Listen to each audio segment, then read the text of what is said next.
Gen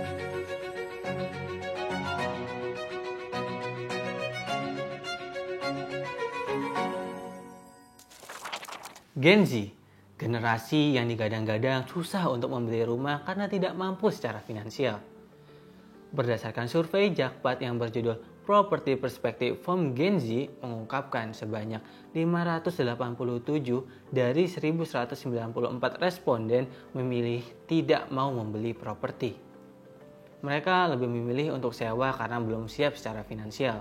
Atau generasi sandwich, generasi yang diperkirakan akan membutuhkan effort besar apabila ingin menjadi kaya atau mapan secara finansial, karena terjepit di antara tanggung jawab finansial mereka terhadap orang tua dan diri mereka sendiri. Kita, mahasiswa, sebagai Gen Z, aku yakin pastinya ingin mencapai financial freedom yang secepat mungkin kan ya? Lalu, gimana sih strategi mengatur keuangan sejak dini agar bisa mencapai financial freedom? Eits, don't worry, I'm here to give you a top tier book recommendation yang tentunya bisa membantu kita dalam mengatur keuangan yang lebih baik. Yaps, kali ini aku merekomendasikan buku Rich Dad Poor Dad karangan Robert Kiyosaki. Sobat FEB pasti sudah nggak asing lagi kan sama buku ini?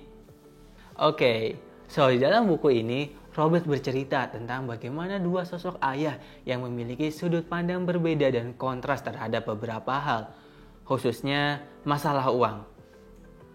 Sosok ayah tersebut adalah ayahnya sendiri atau kita sebut poor dad dan ayah dari temannya atau kita sebut rich dad. Buku ini tidak hanya berbicara tentang berapa banyak uang yang dimiliki, tapi juga pola pikir yang dimiliki antara rich dad dan poor dad mengenai finansial. Seseorang yang berpendidikan atau belajar tentang financial tidak hanya bisa menghasilkan uang, tetapi juga tahu bagaimana cara mengelolanya sehingga ia bisa mencapai financial freedom. Tentunya kita sebagai mahasiswa ingin mencapai financial freedom, bukan? Aku pun sudah memulai strategi financial freedom sejak dini. Salah satunya melalui tips yang diberikan di dalam buku ini. Lalu, apa saja poin penting atau tips yang ada di dalam buku ini yang bisa diaplikasikan pada diri kita sendiri? Pertama, buatlah uang bekerja. Membuat uang bekerja untuk kita sama halnya dengan kita yang mengendalikan uang tersebut untuk stabilitas keuangan kita. Pada dasarnya, kita dituntut untuk mengatur keuangan yang kita miliki. Beberapa cara yang bisa dilakukan adalah dengan membeli saham, merintis bisnis, atau melakukan investasi properti. Aku sendiri sudah mulai mencoba investasi sejak tahun 2020. Sobat FEB, jangan ragu untuk memulai investasi sejak dini ya. Karena aku juga ingat perkataan dari Warren Buffett yang mengatakan semakin cepat mulai investasi, semakin baik juga nanti hasilnya. Sobat FEB bisa memulai investasi melalui berbagai instrumen investasi yang ada, seperti reksadana, obligasi, dan saham. 2. Berinvestasi dengan bijak. Buku ini menekankan pentingnya investasi yang cerdas. Lakukan riset yang mendalam sebelum berinvestasi, misalnya nih dalam saham. Pelajari tentang pasar yang ingin dimasuki dan kembangkan pemahaman yang baik tentang risiko dan potensi keuntungan. Misalnya dalam berinvestasi saham. Seringkali banyak faktor yang dapat mempengaruhi harga saham tersebut.